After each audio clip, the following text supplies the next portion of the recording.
จะสวัสดีเด้อวันนี้วันที่29ได้มาอยู่เพื่อนเนาะอยู่บ้านดงมีก็ว่า18 เสาเนาะเพื่อนใหญ่เนาะ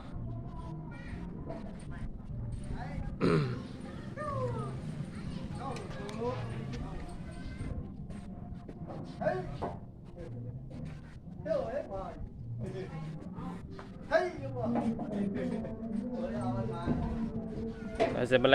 ล้วคาบเสาเนาะนี่เจ้าของเพื่อนเนาะขายเอากลับเองเนาะ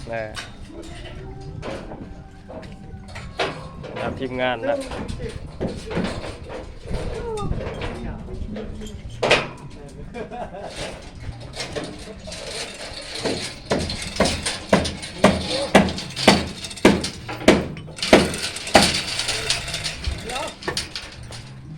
ต่อเองไปเรื่องนั้นแน่งานลงก่อนสิบนี้มากจะมาใกล้เขาสูงลงกลางนี่นะดึงรอดดึงมากระลับดึงมากระลับ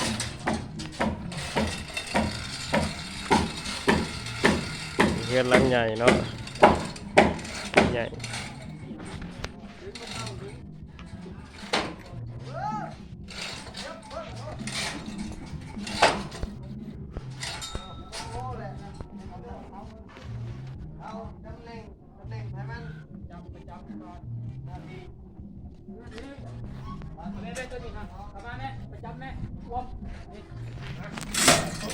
ก็ได้หรอกทำมันก็ไปกัน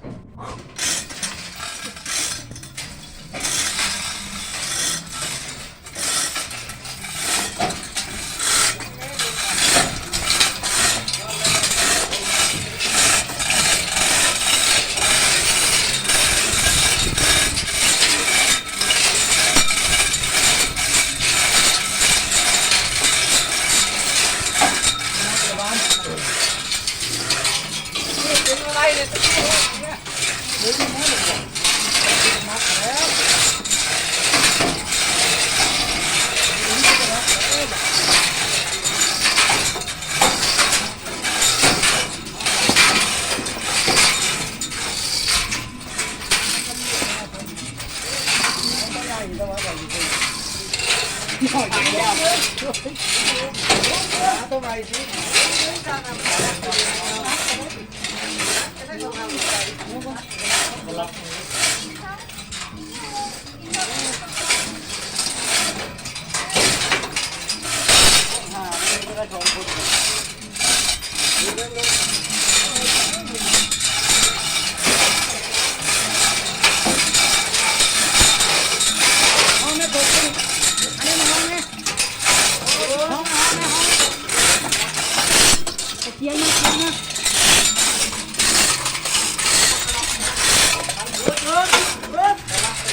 พอดีดินมันต้องเป็นไง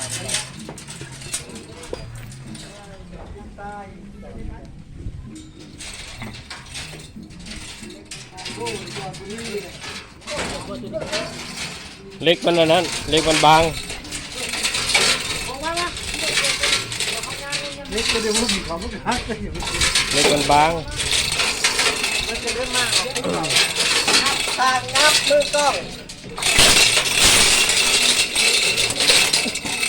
ตัวนี้ตีนเสานี่เลย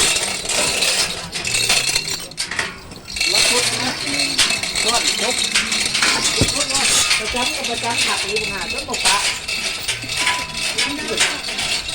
ไอ้โดนเห็ดเที่ยงเลยนะว่าเห็ดเลย